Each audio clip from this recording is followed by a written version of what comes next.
بسم اللہ الرحمن الرحیم۔ آج ہم آغاز کرتے ہیں دوسرے پارے کے خلاصے کا۔ دوسرے پارے کی ابتدا میں تحویل قبلہ کا واقعہ ذکر کیا گیا ہے۔ تحویل قبلہ یہ ہے کہ حضور پاک صلی اللہ علیہ وسلم جب مدینہ تشریف لائیں تو آپ کے مدینہ تشریف لانے کے بعد تقریباً 16 مہینوں تک آپ صلی اللہ علیہ وسلم نے بیت المقدس کی طرف رخ کر کے نماز پڑھی۔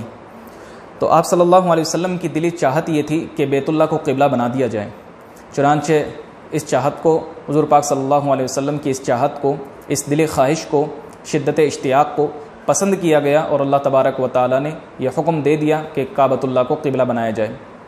چنانچہ اس بات پر اعتراضات ہونے تھے اور ہوئے، مشرکین کو ہوئے، یہود کو ہوئے، لیکن اللہ تبارک و تعالی نے اچھے انداز میں ان کا ایسا جواب دیا کہ مشرق ہو یا مغرب ہو، چاہے جو بھی سمت ہو، سمت اپنے آپ میں قبلہ بننے کی حیثیت نہیں رکھتی۔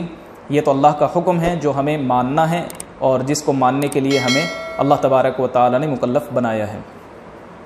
اس پوری بحث کو سمیٹتے ہوئے جس کو ہم آیت بر کہتے ہیں، اس آیت بر کے بعد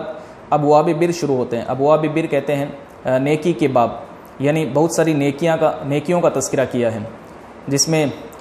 تفصیلی طور پر جو بیان کی گئی ہیں چیزیں ان کا ہم اجمالاً ذکر کرتے ہیں، یعنی مختصر طور پر ہر ایک چیز کو بیان کرتے ہیں۔ ایک بات بیان فرمائی گئی ہے اس میں کہ صفا اور مروہ کے تعلق سے، کہ جب زمانہ جاہلیت میں صفا اور مروہ پر بت رکھے ہوئے تھے، لیکن زمانہ اسلام میں صحابہ اکرام وہاں طواف کرنے سے جو بچتے تھے، اللہ نے منع فرمایا کہ نہیں، وہاں جانے میں کوئی حرج نہیں ہے، چنانچہ صفا اور مروہ جایا جائے، وہاں طواف کیا جائے، چکر لگایا جائے۔ اور اس کے بعد کچھ چیزیں وہ بیان کی گئی ہیں کہ مشرکین از خود، یعنی خود سے کسی چیز کو حلال کر لیتے اور کسی چیز کو حرام کر دیتے، تو اللہ نے اس چیز کو منع فرمایا کہ حلال وہ چیزیں نہیں ہیں جسے تم کہو، یا حرام وہ چیزیں نہیں ہیں جسے تم مقرر کرو۔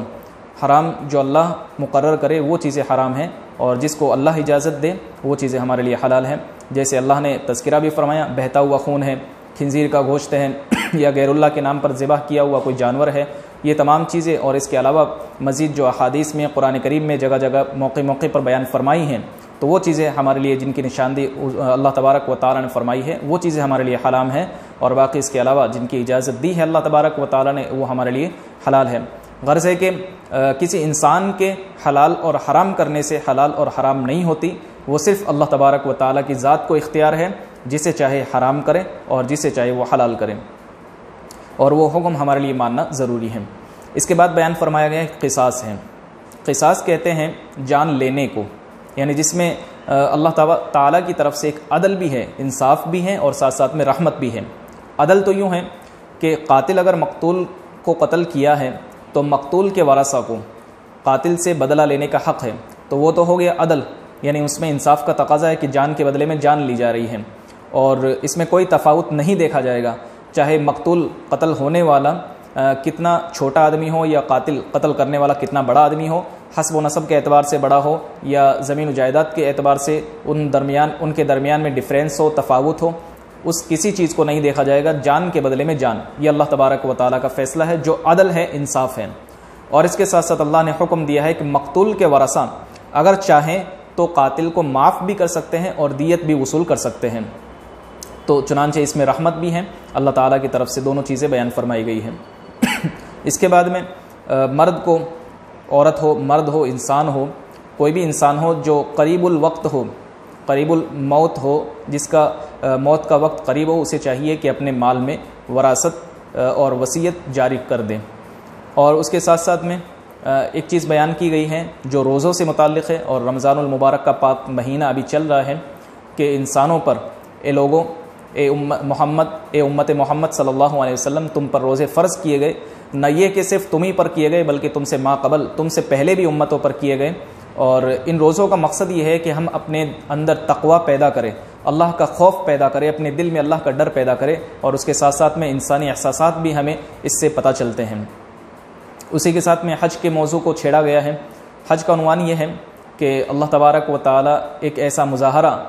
دیکھ کر کے پسند فرماتے ہیں کہ جو حج کے ایام میں بلد حرام میں ہوا کرتا ہے، کہ انسانوں کا ایک جم غریب جب میں غفیر جو ہے مساوات اور اخوت کے ساتھ میں ایک جگہ جمع ہوتا ہے تو وہ اللہ تبارک و تعالیٰ کو جو ہے بہت پسند آتا ہے۔ اور حج کے موقع پر یہ بات بھی بیان فرمائی گئی ہے کہ قریش جو ہے پہلے مزدلفہ میں ٹھہر جایا کرتے اور عرفات نہیں جایا کرتے، انہیں اس چیز کی منع کی گئی ہے کہ تم عرفات بھی جایا کرو، اور عرفات میں ٹھہرنا، عرفات سے گزرنا یہ حج کے ارکان میں داخل فرمایا۔ اور اسی طریقے سے مشرکین کا یہ رویہ تھا کہ وہ مینا میں بیٹھے رہتے اور اپنے آبا و اجداد کے مفاخر یعنی ان کے کارناموں کو وہاں انجام دیا کرتے۔ اللہ نے فرمایا کہ نہیں، اللہ کا ذکر کیا جائے، یہ ایسی جگہ ہے جہاں پہ اللہ کا ذکر ہو۔ اس کے بعد ان تمام باتوں کو سمیٹتے ہوئے وراثت کے کچھ احکام کو بیان کیا ہے، اور اس کے ساتھ ساتھ ان تمام باتوں کو سمیٹتے ہوئے ان تمام چیزوں کو بیان کر کے پھر اللہ تبارک و تعالیٰ نے خاندگی نظام کو بیان فرمایا۔ خاندگی نظام کہتے ہیں گھریلو اپنے جو ہے زندگی کو، خاندگی نظام یعنی گھریلو زندگی کس طریقے سے ہونی چاہیے، کیا اس کے اندر اصول ہے، کیا قوانین ہیں، کن باتوں کی رعایت رکھنی ہے، کیا چیزیں ہمیں کرنی چاہیے، ان باتوں کا ذکر کرتے ہوئے چونکہ خاندگی نظام شروع ہوتا ہے نکاح کے باب سے، تو اس لیے نکاح کا باب بیان کیا گیا ہے۔ نکاح کے اندر اللہ تبارک و تعالیٰ نے اصل چیز جو رکھی ہے وہ خلق اور دین ہے، یعنی لوگوں کو یہ پیغام دیا ہے کہ نکاح کے باب میں تمہیں اول جس چیز کا دھیان رکھنا ہے وہ ہے دین اور خلق، یعنی اللہ تبارک و تعالیٰ نے حسب و نسب کا، مال جائیداد کا، زمین اور جو ہے اسباب کا، کسی کا اللہ تبارک و تعالیٰ نے تذکرہ نہیں فرمایا، بلکہ یہ ناپائیدار چیزیں اور دین جو ہے وہ پائیدار چیز ہے۔ اور اللہ تبارک و تعالیٰ نے نکاح کو جو ہے ایک دو خاندان کے جڑنے کا ذریعہ اور راستہ بنایا ہے۔ اس کے بعد طلاق کا ذکر ہے۔ طلاق کے باب میں کچھ باتیں ہمیں سمجھ لینا ضروری ہیں کہ طلاق ایک ایسی چیز ہے جو اللہ تبارک و تعالیٰ کو بہت ہی ناپسند ہے، حلال ہونے کے باوجود بہت ناپسند ہے، لیکن چونکہ اجازت ہے اس لیے اگر گھر میں دونوں میں سے کسی وجہ سے، دونوں یعنی کہ شوہر اور بیوی، ان دونوں میں سے کسی وجہ سے اگر گھر بدنما ہو جائے، اگر گھر جہنم بن جائے، ہوتا ہے کسی ایک کی بد کرداری کی وجہ سے، بد اخلاقی کی وجہ سے، یا اس کے بد رویے کی وجہ سے، اس کے بد اعمال کی وجہ سے گھر جہنم بن جایا کرتا ہے، تو اللہ تبارک و تعالیٰ نے اجازت دی ہے کہ اگر شوہر ہے تو اسے طلاق دے دے، اور اگر بیوی ہے تو اسے چاہیے کہ وہ اس سے خلا طلب کر لے۔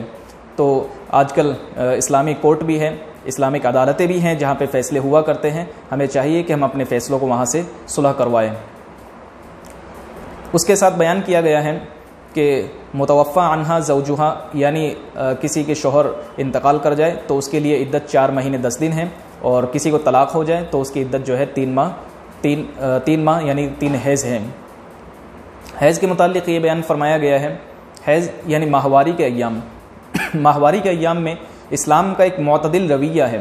اسلام کا معتدل رویہ ہے یعنی درمیان کا راستہ ہے۔ یہود حالت حیض میں عورت کو ہاتھ بھی نہیں لگاتے تھے اور اس کو منع کرتے تھے اس کو ہاتھ لگانے سے بھی، اور نصارہ جو ہے وہ عورت سے ہم بستری کرنے کو بھی حالت حیض میں جائز سمجھتے تھے۔ تو اسلام نے ایک راہ بتلائی ہے جو درمیانی راستہ ہے، اور یقیناً اسلام مذہب درمیانی مذہب ہے۔ تو اللہ تبارک و تعالیٰ نے فرمایا کہ بوس و کنار کی اجازت ہے، اس کے ساتھ میں رہنے کی اجازت ہے، لیکن جمع کرنے کی اجازت نہیں ہے۔ کیوں؟ اس لیے کہ ماہواری کے ایام میں عورت کو جو خون ہوتا ہے تو اس میں ماہواری میں حالت حیض میں کچھ ایسے جراثیم ہوتے ہیں جن کی وجہ سے جو ہے ہم بستری اگر کی جائے تو یقیناً وہ شوہر کے لیے اور بیوی کے لیے، دونوں کے لیے خطرے کا سبب بنتے ہیں، خطرے کا باعث بنتے ہیں۔ اس لیے اللہ تبارک و تعالیٰ نے ایک درمیانی راستہ ہمیں بتلایا ہے۔ ان چیزوں کو ذکر کرنے کے بعد طلاق کے بہت سارے احکام بیان کیے گئے ہیں، اور طلاق کے بہت سارے احکام بیان کرنے کے بعد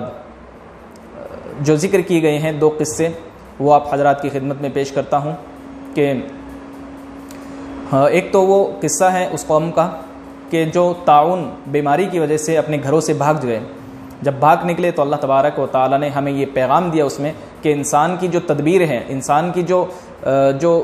ایک سوچ ہوتی ہے، ایک تدبیر ہوتی ہے، انسان اپنی عقل لگاتا ہے، لیکن اس کی عقل لگانا، اس کی تدبیر لگانا وہ تقدیر پر غالب نہیں آ سکتا۔ تقدیر بہرحال اللہ تعالیٰ کی طرف سے ہے، اس لیے اللہ سے دعائیں مانگنی چاہیے۔ اس وقت بھی ہمارے ملک کے حالات درست نہیں ہیں، اللہ سے دعائیں کریں، اللہ تبارک و تعالیٰ اس بیماری سے بھی ہم تمام کو، پوری انسانیت کو، پوری کائنات کو نجات دے، اللہم آمین۔ اور اسی کے ساتھ ایک واقعہ جو آخر میں بیان کیا گیا ہے، وہ واقعہ یہ ہے کہ حضرت طالوت تھے جنہوں نے ایک مختصر جماعت کے ساتھ میں اپنے مد مقابل سے جنگ کی، اور اس جنگ میں وہ فتح ہوئے، کامیاب ہوئے، کامران ہوئے، اور اللہ تبارک و تعالیٰ نے یہ تمام قصے واقعات بیان کرنے کے بعد حضور پاک صلی اللہ علیہ وسلم کے نبی ہونے کی سچی گواہی دی ہے۔ اور ہمیں اس بات سے بھی پتہ چلتا ہے کہ حضور پاک صلی اللہ علیہ وسلم جو ہے اللہ تبارک و تعالیٰ سے خاص تعلق رکھتے تھے، اس لیے کہ یہ دو قصے تو وہ ہیں جو خود ان قوم والوں کو معلوم نہیں تھے، چنانچہ حضور پاک صلی اللہ علیہ وسلم کی زبانی ان قصوں کو بیان کیا جانا یہ بھی ایک حضور پاک صلی اللہ علیہ وسلم کے